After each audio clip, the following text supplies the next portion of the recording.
Meet the Tracking plus Create Your Budget form. This form has two powerful spreadsheets, the tracking list and the Create Your Budget spreadsheet.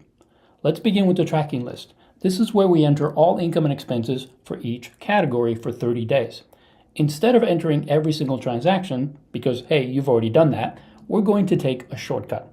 You've been tracking in your workbook, so just total up your subcategories like groceries, restaurants, rent, and enter one transaction for each category. Let me show you how. Let's say you gave $400 last month. You can skip the date and the paid to for now. Just pick the category from the drop-down menu, select Giving, and in the outflow, enter $400. Done. Now, groceries. Let's say your grocery total was $750 last month. Yep, inflation is real. Select Food Groceries from the menu and enter your total. Let's do one more, rent. Let's say your rent is $1,500. Enter that under the housing, mortgage/rent. Easy, right?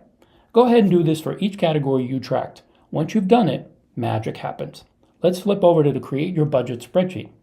First, you'll notice all your budget categories, both main and subcategories, are listed in this column.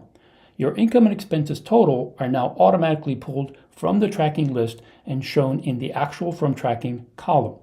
Also, each main category amount total is calculated and entered, as is the percentage each main category represents of your total net income. Okay, brace yourself. At the bottom, you'll see your total income minus total expenses. Time for a reality check. If that number is negative, well, let's just say we've got some work to do.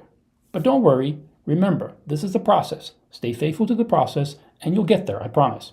Next week, we'll use this information to build your budget so you can take full control of your money. All right, you know what to do, so go ahead, enter your category totals, check out the numbers, and take a deep breath. This is not about judgment, it's about clarity, and clarity leads to freedom.